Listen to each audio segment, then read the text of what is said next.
wurus nga lam jama mu ko jëndeeg la neeno moo ma leen gënal. Welcome to Cité Mousso. Bonsoir, moi c'est Khadija Sy. Je suis de retour pour vous accompagner dans votre grande émission Cité Mousso. Bon, Khadija Sy ci métier bi nga xam ne moom la ci loolu la reconvertir muy du mannequinat au stylisme. Franchement ma bokk ci benn association bi ñu naan SECAS, des associations des couturiers du Sénégal. Suñu présidente di madame Sadia Gueye ma koy saluer de passage. Expérience boobu nga xam ne am naa ko ci bi may parcourir le Sénégal moo tax nag tey ma ñëw ànd ak filles yi nga xam ne ñoo nekk ci biir Cité Mousso pour partager ak ñoom expérience boobu. Bonjour les filles. Bonjour. En tout cas tey kontaan naa trop franchement ci seen teewaay fii. Donc je vous dis bienvenue à Cité Mousso. Merci beaucoup. Voilà comme ni ngeen ko xamee dañuy waxtaan tuuti rek parce que ku nekk xam ne dëkk dafa metti dëkk yombul. Voilà rawatina nag ñu nekk fi ay jigéen kese ay jigéen rek a fi nekk. ngeen nekk ay xale yu jigéen macha allah taaru lool laf cat laay wax. Voilà Khadija Sy elle a été mannequin des temps. Elle a eu à représenter le Sénégal un peu partout dans le monde entier. Machallah. Après, elle a eu à présenter l'émission Miss Labado. Machallah. Et puis après, maintenant, Khadija Sy s'est reconvertie dans le stylisme. Elle a eu à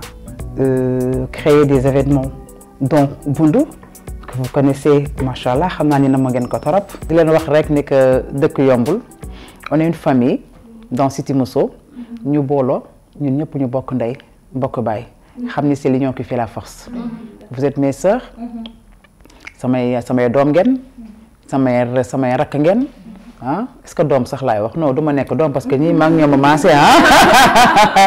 non pas doom voilà maa ngi yéen yàgg nañu lekk ci yëpp donc vous êtes mes sœurs. Voilà parce que damay bañ a màgget maa ngi yéen a maase. Voilà donc ñu nekk une famille war fi mën a dund bu neex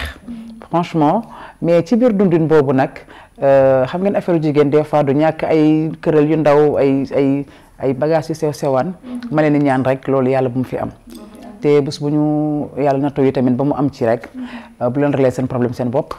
Aujourd'hui dans Cité Mousso man Khadija Sy en tant que coach je suis là pour coacher les filles wàcc sur le terrain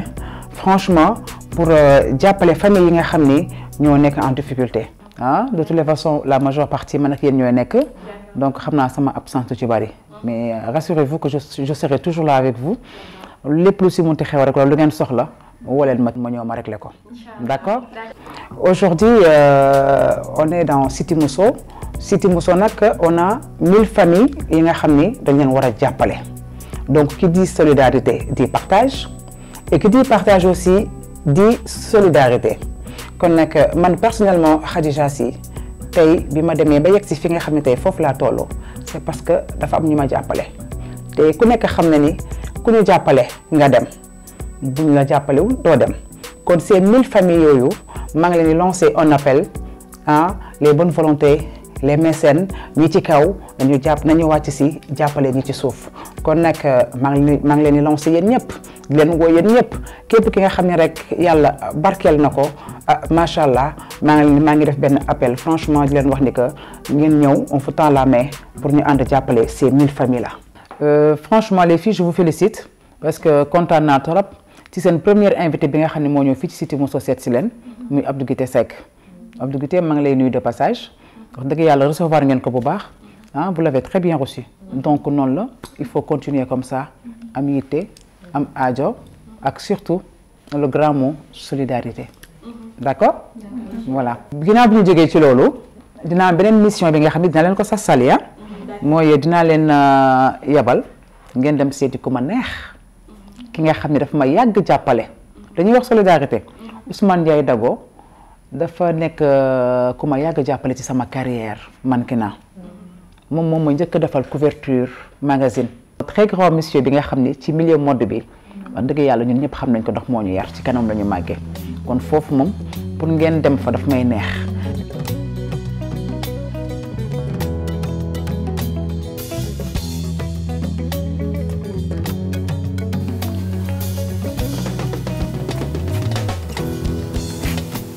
Assalamu alaikum. Excellent. Allez-y, allez-y. Ok. Voilà, ok, toc, voilà. Ok, excellent. Excellent. C'est la Villa des Arts. On est à la Villa des Arts. Voilà. Donc, ben concept là def. Conception mooy en général galerie moo am galerie d'art mais man kër gi dama ko def une galerie où en même temps li ngay teewee salon bi di gisaale les tableaux par exemple voilà ça sont ay tableaux yoo xam ne kii benn artiste bu jigéen la kii benn nigériane kii sama tableau la kii sama tableau la donc mais je pense que mën nañu continuer ça visiter un peu la galerie quoi après voilà ok bon donc voilà yëpp samay tableau la voilà waaw après waaw c'est très important après m'expliquer parce que lu am importance nga laaj léegi nii bon léegi gisoo yi ay lal la lalu maam moom laa yëpp voilà donc voilà un peu le style yëpp si art bi la oui après donc fii vous avez le salon la salle à manger bi donc on est toujours dans l'art ah oui donc fii yëpp ay tableau dans les couloirs excellent yëpp donc kii c'est un Nigérian qui c'est ma photo bon excellent kii tamit sama photo la ça c'est Nigeria ok c'est la galerie et puis en même temps c'est mon lieu de travail quoi donc fii laa defee sama shooting yi donc yi boo xoolee yi un peu c'est parce que je suis aussi dans l'édition donc UNESCO NEA tout ça man maa ngi def seen livre yi quoi donc parce que photo lañ ma xam mais fekk je suis dans le design voilà donc voilà bon en même temps qui c'est un ami peintre RIC et c'est bon ça toujours ce sont mes femmes terre mais gis nga yi ma lay expliquer mi ngi nii par exemple gis nga yëpp tous les logos là c'est moi en fait boo jëlee course peine dama lay yóbbu si yoon fu ma xam ne nekkee benn tu vois c'est des concepts comme ça voilà gis nga yëpp ay université biñ nar a ubbi Diamniadio ay César yëpp maa ko defar tous les logos tous les logos ils sont yëpp ay Sococim yëpp tout ça c'est voilà donc voilà ok ñoo ne excellent bon voilà c'est ça donc fii mooy aussi ni ko fay cours bi nga xam ni souvent on fait des débats ici bon par exemple ça c'est un mur que j'ai envie de décorer jënd samay seetu ay mardi ay photos voilà mélanger quoi donc voilà c'est des détails mais c'est très important quoi voilà merci ok donc voilà gis nga boo xoolee fees ay fausse porte laa fa def quoi gisoo tu as l'impression que c'est une porte mais bon mais voilà donc gisoo ay murs voilà on est dans la Villa des Arts voilà excellent ok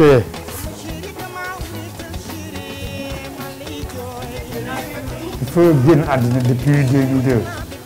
alors elle est là toujours sa présence est là parce que dama bëgg nekk tout le temps et que tout autour il y a la famille des enfants yooyu quoi parce que quand même bi génn àddina fii da ko bett ma alors moi je me suis dit comme j'ai pris tellement amaatee benn jabar du ma mun a gérer donc j'ai préféré daal nekk sama doom yi gérer leen garder leen def leen éducation baax quoi voilà c'est ça mon choix waaw.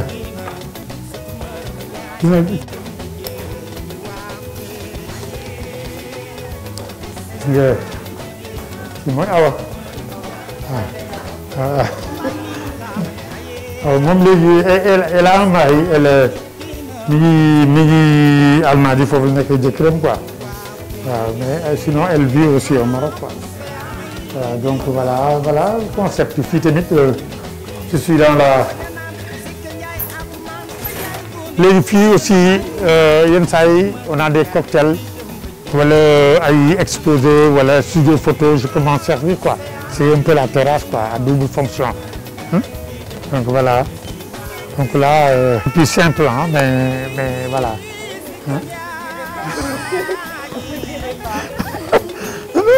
non je veux dire ça vaut rien xam nga ñun dañuy on n'a pas d'idée te affaire de c'est pas de l'argent mais question xalaat la quoi voilà excellent voilà ñu waat exploit leen bon donc on prend place donc toog nii ñu respecter un peu distance bi voilà kenn toog fii kenn fële voilà léegi nag xam naa man fii laay toog voilà léegi xam naa voilà. salaamaaleykum tonton. salaam. ñu lay nuyu di rafet dara bi ñu dalal. tey les filles Cité Mousso ñoo fi ñëwoon pour seet si la. juste nga wax ñu kan mooy tonton Ousmane Ndiaye Dago. bon Ousmane Ndiaye Dago Sénégalais la boo xam ni dafa am ay jaar-jaar am façon bu ñu ko yaree et puis yar bu dur sax parce que militaire moom yar sama frère sama grand frère colonel Oumar Ndiaye alors ma teel fi jógee lool dem jàngi Europe am parce que dama amoon bourse belge donc ma def académie des beaux-arts bu Anvers pendant 5 ans après am diplôme de graphic design après ñibbisi vers les années 82 liggéey nouvelles éditions africaines ba jël sama retraite mais entre-temps j'ai travaillé avec beaucoup de sociétés de la place voilà kooku nag mooy Ousmane Ndiaye Dago waaw àddina xam ko si affaire art si photo nag lañ ma gën a xamee voilà. damaa seetlu bu ma ñëwee ci Villa des Arts bi sa photo yu bari damay gis corps femme bi ngay gën a exposé pourquoi ce choix. moom laa gën a wone waaw parce que mooy li ma rek mooy jàng bi rek quoi parce que man Belgique may jàng foofu man j'ai fait art graphique moom la ñuy wax anglais wax graphic design alors booy jàng boobu nag dama amoon des cours d'anatomie maanaam 5 ans dama dessiner le corps parce que li corps di jariñ la xam nga tey jii lépp looy defar ci àddina corps moo tax nit moo tax maanaam booy defaree toogukaay oto nit moo tax il faut nga xam nit nan la mel pour mun a defar corps bi booy jàng livre science naturelle tamit ay dessin la corps bi ay nit ay artistes ko dessiné donc artiste ak dessin corps ñu def ànd mooy base bi boo gisee muy tailleur muy architecte lépp lu ñuy tabax nit a tax donc il faut mu xam nit nan lay fonctionner nan lay xoole nan lay gisee nan lay doxee ainsi de suite alors xam nga nit même bu taxawee en général quand le poids du corps se repose sur les 2 pieds esthétiquement c'est pas joli c'est joli quand le poids du corps se repose sur un pied donc esthétique boobu moom la ñuy def si mannequin yi moom bu ñuy défilé dañuy le poids du corps se repose sur un pied moo tax moo am un déhanchement mooy li ma la expliqué corps si tu prends nga jël ween nga photo ko yow nga ne daf ma dérange nga dem wooyi je sais pas ay kii nga wutal si ma bind si suuf le cancer du sein mais image day changé à cause du texte donc yow sa xel ñu gisee dara jëlee la ko noonu lay mel affaire niveau la rek man niveau bi ma def niveau bu kawee la quoi donc nekkuma si affaire voilà yu fi caaxaan yooyu quoi. ku dugg fii fekk si la dina xam ne yaa ngi def un travail colossal macha allah rien à dire dégg nañ parce que bu ñu duggee fii xam nañ ne yaa ngi génne beauté africaine parce que gis nañ fi pas mal de tableaux yoo xamante ne dafay refléter la femme ma bëggoon rek laaj la ay question do xam naa du bëri rek lay doon. kan moo war a nekk photographe lan mooy photographe ak kan moo warul nekk photographe. waaw li nga wax question bu am importance la. mooy li may expliqué xam nga ñun suñu culture enfin suñu façon bi ñuy dundee on devient quelque chose c'est-à-dire dañuy tëb bu ñu dàqee nag bu ñu dàqee école nga xam ne réussite amul école nga ni xaaral mu wuti métier mais métier bi tamit y a pas d'école donc tu le deviens da ngay dem wut benn waaye mu abal appareil photo ne la lii ngay kii après tu es photographe donc tu deviens photographe et en devenant photographe da nga siy dund donc dund bi mooy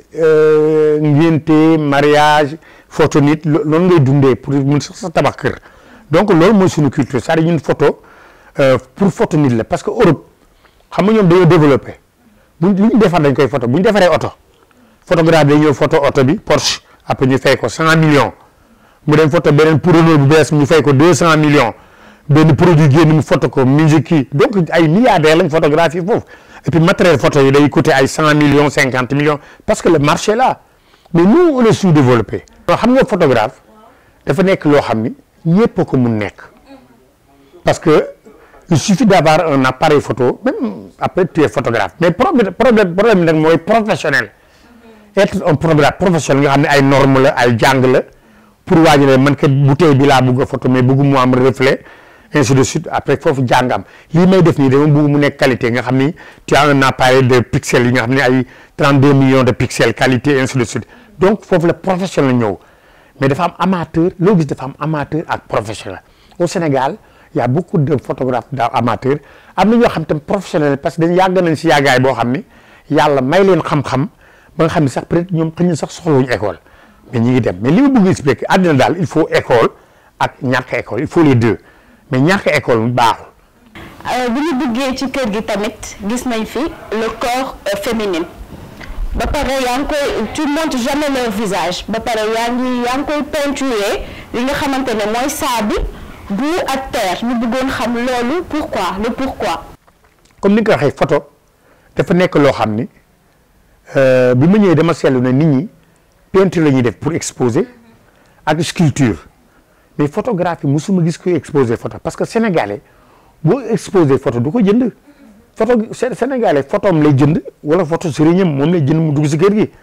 donc boo exposer kenn du ko jënd nga jël ki gën a aay Sénégal Europe bu ñu exposer les gens n'achètent pas de photo c'est pas dans notre culture mais man comme art graphique laa jàng mooy xalaat ma toog di xalaat ma ne léegi nan laay def pour jënd samay photo ma ne comme sénégalais peinture lay jënd ak sculpture naay def photo yu nuroo peinture sculpture mais léegi il me faut le sujet mais le sujet quand j'y réfléchis ma ne bu ma jëlee muus ay gaynde ay intéressé wu sénégalais jigéen laa jël moo intéressé ñëpp que tu le veuilles ou non la femme c'est la base de tout ah yàlla moo njëkk a gën a bugg jigéen ainsi de suite suñu prophète tout le monde jigéen mooy base lépp alors mais comme ni ma ko waxee ñun góor on est carré il y a pas de volume il y a rien c'est les femmes man j'ai dessiné 5 ans les corps mais comme suñu culture nanguwu ko mais man ni kon léegi je vais réfléchir nan laay def ba nga xam ni du ma déranger suñu culture du ma am ak moo problème sama culture man ni kon sama xel demaat ci le vent kii nga xam ne dafa exister ba pare exister wul man je ferai des photos yoo xam ne dañuy exister mais duñu exister alors donc mes photos sont là amul identité parce que Sénégalais bu ñu naan yow ah kii mais amul kanam donc yow boo waxee wax ju bëri sax man la ay chinoise la quoi yi fi ñëwoon comme ñun dañoo bëri histoire rek quoi léegi donc j'ai fait des photos qui n'ont pas de visage qui n'ont pas de peau qui sont comme le vent abstrait dama ko defoon pour mun a jaay sama photo au Sénégal léegi bi ma defaree loolu pare dama dem woon ko ay bawal maanaam ñoo xam ne xamuñu aar moo leen sama photo ñu xool ne ma waaw lii xanaa ay peinture la man leen non photo la photo ñu xoolaat gis ne ay photo la quoi ñu ne ma waaw kii sëñ bi xanaa ay tubaab lañ ma ne ko non du ay tubaab ay nit ñu ñuul lañ quoi mu ne doy na waar mais aare na ma ne la ma amoon am na quoi léegi nag si la ko tubaab bi gisee des Italiens en 98 après ils m'ont invité et Porsche m'a invité après ñu créé benn thème le corps et le moteur et j'ai fait une performance de 20 minutes am na benn année boo xam ne en 2003 j'ai travaillé sur l'islam en Hollande alors gars yi ñu jox ma xaalis ne ma parce que j'avais pris le mouridisme parce que le mouridisme dafa nekk loo xam ni dafa am racine parce que yëpp fii la sëñ Bamba fii la wooy bi fii la ni ñu koy defee fii la tout est là donc mu am doole lool alors bi ma leen wane ñoom ils ont pris le mouridisme mais par l'écriture mooy dessin yeeg yëpp man ils m'ont donné de l'argent pendant un mois may wër fu taxi ma romb ñu bind sëñ Bamba ma photo ba un jour ma dem rue 1 mooy RTS ma fekk fa benn photo sëñ Bamba bi may photo rek laa gis ne ay raay baan lañ ko solal quoi yu rëy ma dem ku ma ko woon bu ma ko tiiree ni ma dago xotti lii parce que gars yi bu ñu la jàppee bu ñu dóoree bilaa nga xam ni ma ne kii il faut ma dem foofu xool ki def dessin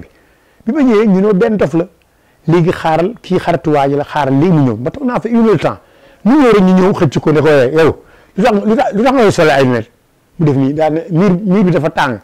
suma sëriñ bi dama koy wutal ay lunettes alors ok l'émotion ñëw ki mu naroon dóor bu fa nekkoon day bàyyi dóor bi parce que at nit dafa war a teey nag moo indi xalaat. man nag li ma bëggoon laaj tey mooy que ni est-ce que l'art nourrit son homme au Sénégal parce que gis nañ ni que favoriser wu genre métier yooyu noonu fii ci Sénégal d'ailleurs ci kaw loolu gis nañ ni que say article gën nañu am valeur qu'à l'extérieur que fii nii ci Sénégal ci kaw prix bi ak valeur bi ñu koy jox ak yooyu noonu yëpp donc ma bëggoon xam lan la ñuy wax ci loolu noonu. waaw man je pense que li ko waral c'est un peu culturel quoi xam nga influence la moom influence tubaab bi quoi xam nga ñun bi tubaab bi ñëwee nekk fii mi mente ji maa ngi doon déglu ko Bachir mu naan ceeb bi ñuy lekk ñu dañuy foog ni suñu cosaan la mais tubaab yi ko fi indi quoi ceebu jën bi ñuy lekk tubaab yi fi indi ceeb bi après maa ngi dégg tamit mu naan lutte avec frappe bëre dóor tubaab yi ko fi indi tamit quoi parce que bëre simple rek la woon quoi c'est-à-dire li ma bëgg a expliquer mooy xam nga culture dafa nekk loo xam ni dafa am doole bi école ñëwee ñëpp dañu suñu doom daal réussite mooy université ñu d'accord si mais jàngale bi université dafa am jàngale yu muy def yoo xam ne foofu la ko yemale mooy comme ni ma waxee rek ay sciences éco droit kii yooyu donc nekk avocat nekk kii yi mooy yéen jàng rek quoi alors léegi ils n'ont pas su créer des écoles d'intermédiaire quoi entre autant quoi c'est-à-dire soit yaa ngi université wala dàq nañ l'école alors bu ñu la dàqee école nag t'as pas de métier t'as rien soit nga ne maa ngi dem wuti métier nga nekk mécanicien wala nu ngi koy menuisier wala yooyu mais ça c'est les parents quoi sa part bu ko nekkee nga nekk quoi alors en général les gens deviennent des artistes dañuy dem si musique bi ñuy wuti appareil photo ñi kii quoi donc c'est des trucs yoo après léegi la société da nit ñi amuñu niveau parce que dañu leen dàq parce que jàng sorowul ainsi de suite fekk art dafa nekk loo xam ni maanaam presque dama ko mën a tuddee cosaan la loo xam ne suñu culture la quoi maanaam bu njëkk art daan nekk un peu artisanat nga xam ni dañ daan liggéey nga nekk kii di feeku mais art bu demee nga xam da ngay woy wala yooyu dafay métti pour nga am si nga gagner si xaalis alors de ce fait suñu culture fii ñu nekk Sénégal métti na méttiwaay boo xam ni parce que artistes ñoo bari nañ bariwaay boo xam tamit mu méttiwaay yoo xam ne moo ñi si fële nag bariwuñ ñi xam ni fël nañ tamit c'est avec le temps xam dañ ko ñëfee ay genre yu sunduur ay gars yi waykat yooyu dañ si yàgg ba ñëfee ko ils ont voilà traversé lu rek ba am ba léegi nag ñu xam yore xam-xam bi alors mais léegi ba léegi tamit ñun bu ñu jógee suñu culture tamit bu ñu nee kilifa sa xel politicien la mooy ay président ak ay yooyu quoi nga ni defaat ni kilifa mooy ay sëriñ ak yooyu donc ça c'est les deux pôles yoo xam ne ñoom ñooy Sénégal moom mooy cadre boobu ñu dugal quoi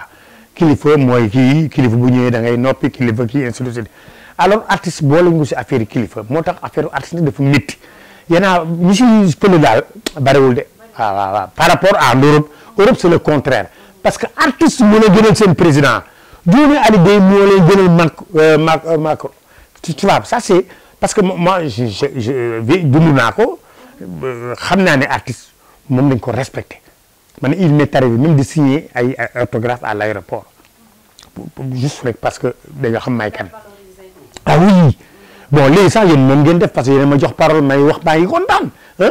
mais sinon boo gis benn débat wala benn affaire bu ñu si boole artiste yaa ngi fi am xam-xam man du man de mais am na ñoo xam ne boo leen woon foofu da ngay tiit ay Vieux Diba ay Thierry Mbaye Camara ay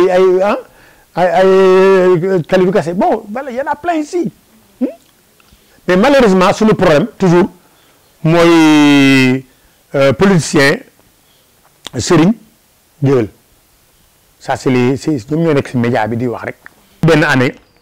dama dem Algérie ma gis benn mosquée de 15e siècle ma ne fii de julli rek ba pare sama jikkoy sénégalais bi ñëw ma ne dugg si biir ñaan quoi xam naa yàlla ma julli def ñaari raaka di ñaan quoi di ñaan di wax ni yàlla rek gardien bi moo ne ma jóol quoi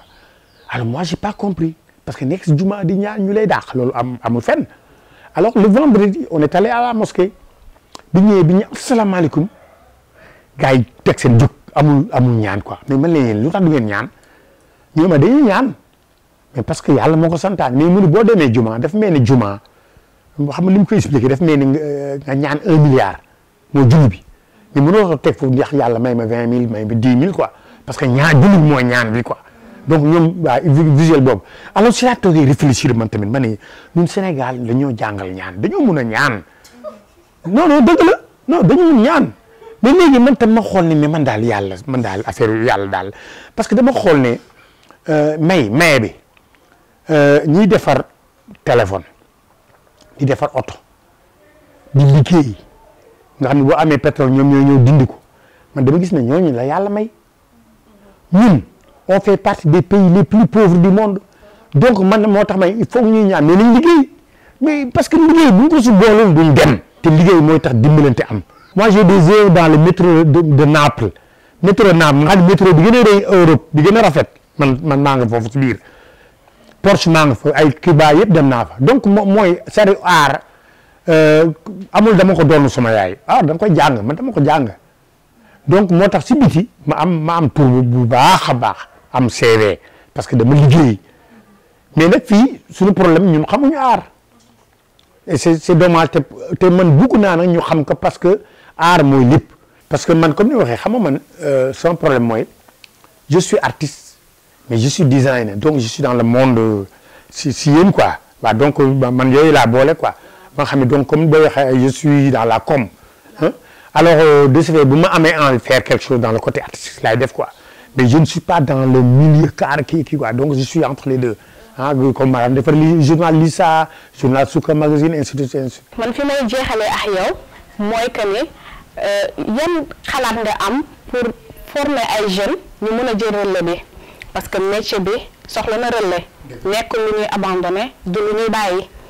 donc bëggoon naa xam yan idée nga am pour mën a former ay jeunes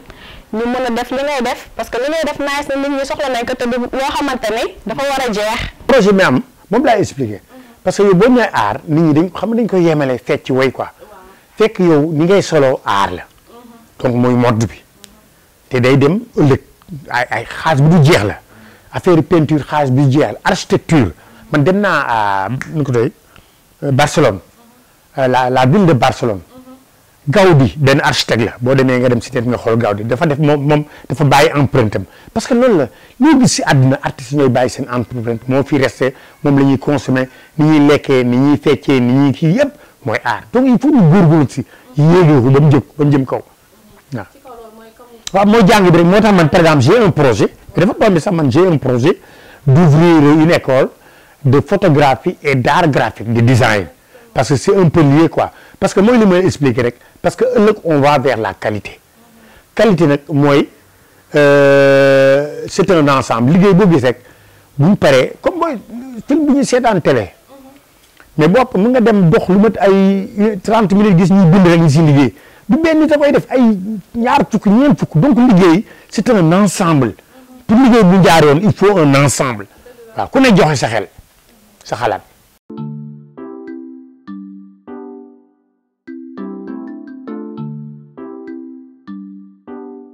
suñu visite nag ak Ousmane Ndiaye Dago c'était waaw accueil bi neex na ma. vraiment Villa des Arts wuyu na turam. nu mu ko décoré macha allah dañu gis tableau yi un peu partout xam nga. bi ñu demee nag kër Ousmane Ndiaye Dago defuñu lu dul bekk parce que boo ko gisee xam ni c'est un grand monsieur. ci visite bi lu ma ci gën a neex mooy bi muy waxtaanee Sëñ Touba di ñu wax ni bi muy jël ay photo pour benn exposition mu waroon a def mu ñuy photographier Sëñ Touba ci benn mur mais photo bi ñi du ko waaj a dessiné da ko solo Sëñ Touba ay lunettes c'est choquant. jàngal nañu ne yàlla déjà mi ngi ñu jox mais mi ngi nañu jaamu leen ma ñu ngi koy jaamu julli nee na mu demoon ci benn dëkku arab julli ba pare mu toog di ñaan nee na bi mu toogee di ñaan benn waay fekk ko fi ne ko jugal mu ne ko lu tax may jug mu ne ko fii nii kenn du ñaan parce que yàlla jox na la julli ne la jullil ma fay la ba pare nga toog di ñaan ça sert à rien gëm-gëm la. man murit bu ma ko waxee nii dama ko xolli mais foofu jàngal nañ fi lenn mooy nit dafa war a téye c'est vrai que gis sëñ bu mel ni comme sëñ Touba takkal ko ay lunettes c'est choquant mais buñ ko laajee lu tax nga def lii dafa ni kii sama sëriñ la te dama koo bëgg dama gis ni naaj bi dafa saf moo tax ma defal ko ay verre pour naaj bi bañ koo déranger xoolal cofeel boobu xeetu cofeel boobu kenn du sëñ Touba. Collé, bàyyi sa xel bi ngay